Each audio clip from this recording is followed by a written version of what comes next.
Assalamualaikum warahmatullahi wabarakatuh.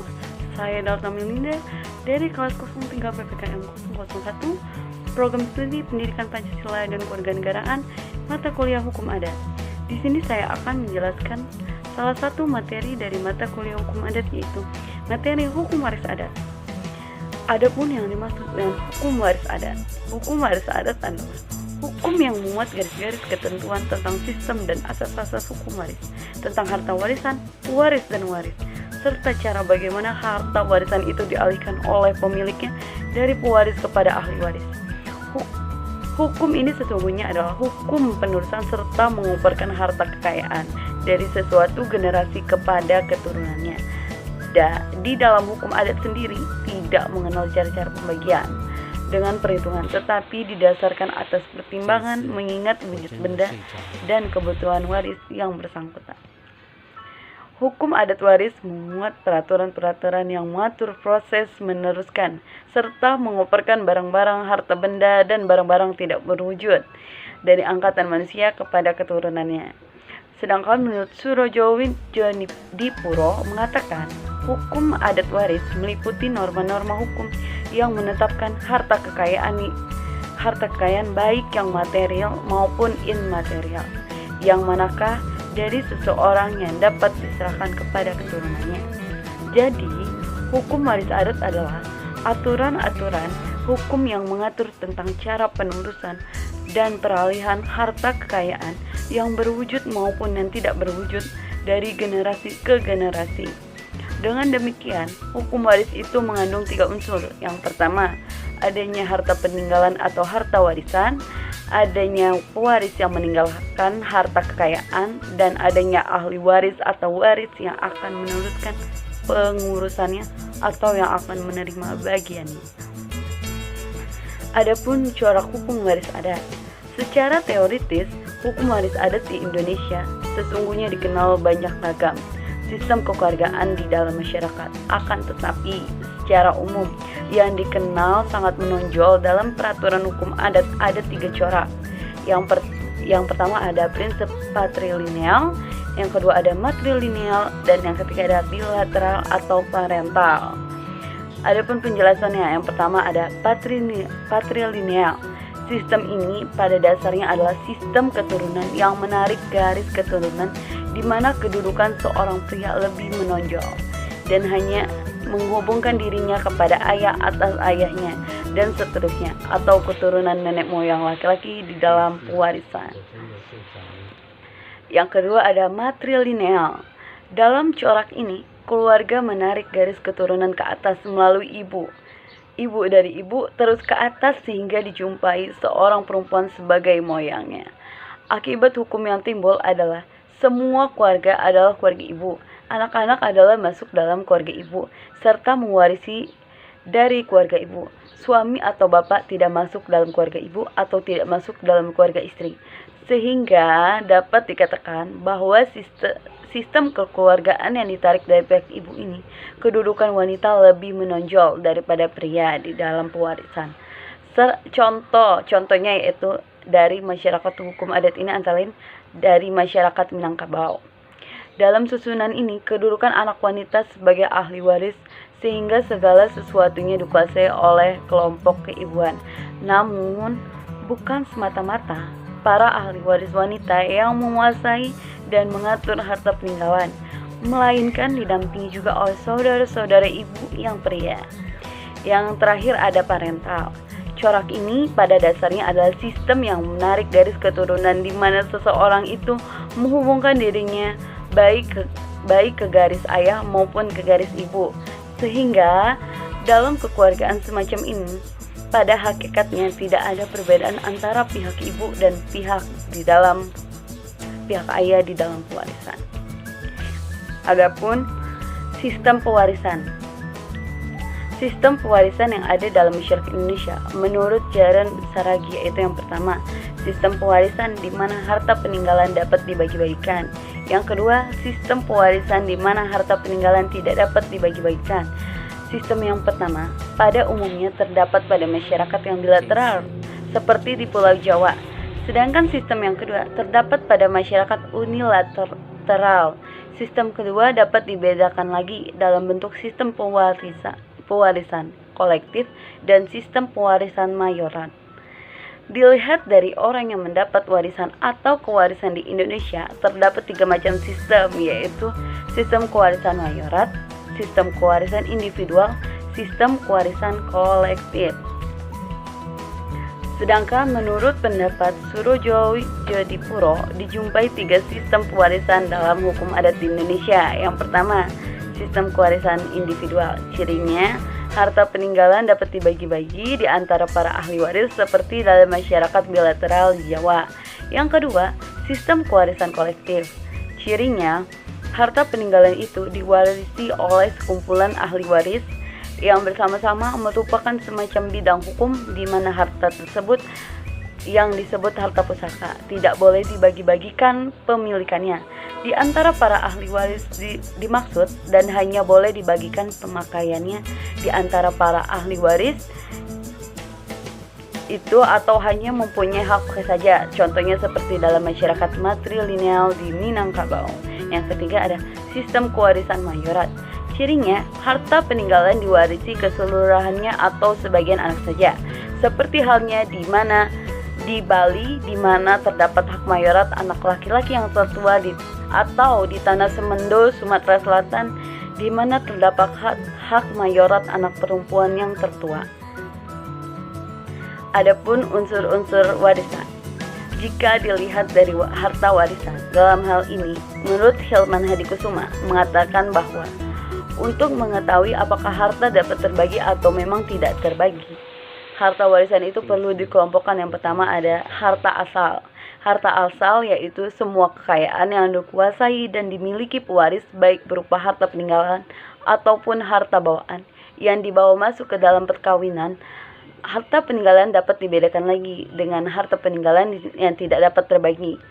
Peninggalan yang belum terbagi dan peninggalan yang terbagi. Harta peninggalan ini pada daerah tertentu seperti di Minangkabau dikenal pula dengan harta pusaka rendah. Harta pusaka tinggi adalah harta warisan yang diperoleh ahli waris dari lebih 2 generasi di atas waris, sehingga harta pusaka rendah semua harta warisan yang diperoleh dari 1 atau 2 angkatan kerabat di atas pewaris. Harta bawaan dapat dibedakan antara harta bawaan suami dan harta bawaan istri. Dilihat dari sudut perkawinan, baik harta peninggalan maupun harta bawaan, kesemuaannya merupakan harta asal. Sebaliknya, dilihat dari sudut pewarisan, keduanya merupakan harta peninggalan. Harta bawaan suami maupun harta bawaan istri akan kembali kepada pemilik asalnya, yaitu yang membawa bila terjadi perceraian. Yang kedua ada harta pencaharian, yaitu harta yang didapat suami istri secara bersama-sama selama dalam ikatan perkawinan. Tidak perlu dipermasalahkan apakah istri ikut aktif bekerja atau tidak. Walaupun yang bekerja hanya suami, sedangkan istri hanya tinggal di rumah mengurus rumah tangga dan anak, namun tetap menjadi hasil usaha suami istri. Yang selanjutnya ada harta pemberian, yaitu harta pemberian yang merupakan harta warisan yang bukan karena jerih payah seseorang bekerja untuk mendapatkannya. Pemberian dapat dilakukan seseorang atau sekelompok orang atau seseorang atau kepada suami istri. Untuk harta pemberian ini, bila terjadi perceraian, maka dapat dibawa kembali oleh masing-masing sebagaimana peruntukan yang dimaksud pemberiannya. Dan yang terakhir ada ahli waris. Yang menjadi ahli waris terpenting adalah anak kandung, sehingga anak kandung dapat menutup ahli waris lainnya. Dan di dalam hukum adat juga dikenal dengan istilah yang pertama ada anak angkat. Dalam hal status anak angkat, setiap daerah mempunyai perbedaan. Menurut putusan Rat Justisi pada tanggal 24 Mei 1940 mengatakan anak angkat berhak atas barang-barang gonogini orang tua angkatnya. Sedangkan barang-barang pusaka atau barang asal, anak angkat tidak berhak mewarisinya. Menurut putusan MA tanggal 18 Maret 1959, Rek nomor 37K/SIP/1959. Yang kedua ada anak tiri. terhadap bapak dan ibu kandungnya, anak tersebut merupakan ahli waris. Namun, anak tersebut tidak menjadi ahli waris orang tua tirinya. Tapi kadang-kadang begitu eratnya hubungan antara anggota rumah tangga sehingga anak tiri mendapat hak hibah dari bapak tirinya. Bahkan, anak tiri berhak atas penghasilan dari bagian harta peninggalan bapak tirinya. Demikian sebaliknya. Yang ketiga ada anak luar nikah. Anak di luar nikah hanya dapat menjadi ahli waris ibunya. Yang keempat ada kedudukan janda. Di dalam hukum adat, kedudukan janda di dalam masyarakat di Indonesia adalah tidak sama sesuai dengan sifat dan sistem kekeluargaan. Sifat kekeluargaan matrilineal, harta warisan suaminya yang meninggal dunia kembali ke keluarga suaminya atau saudara kandungnya. Yang kelima ada kedudukan duda. Di daerah Minangkabau, dengan sifat kekeluargaan matrilineal, suami pada hakikatnya tidak masuk keluarga istri, sehingga duda tidak berhak atas warisan istri.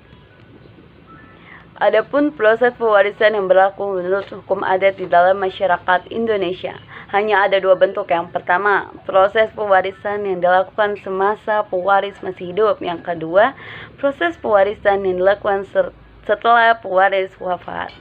Apabila proses pewarisan dilakukan semasa pewaris masih hidup, maka dapat dilakukan dengan cara penerusan, pengalihan, berpesan, berwasiat, dan beramanat. Dan sebaliknya, apabila dilaksanakan setelah pewaris wafat, berlaku cara penguasa yang dilakukan oleh anak tertentu, anggota keluarga, atau kepada kerabat.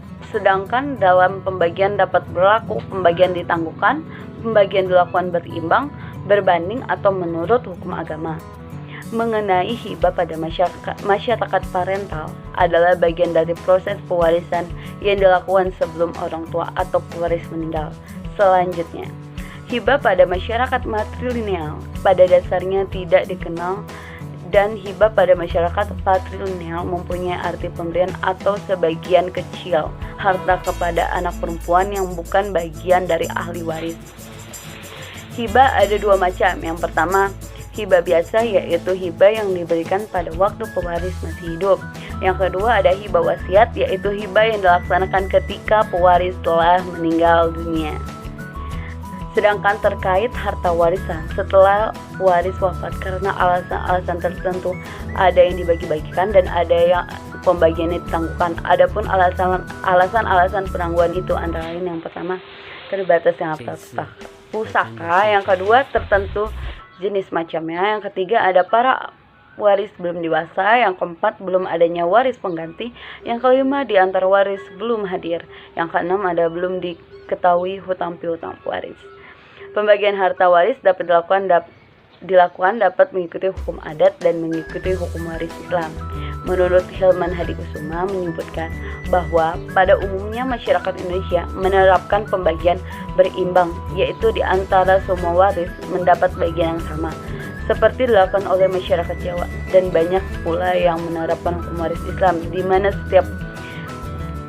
setiap waris telah mendapatkan jumlah bagian yang telah ditentukan.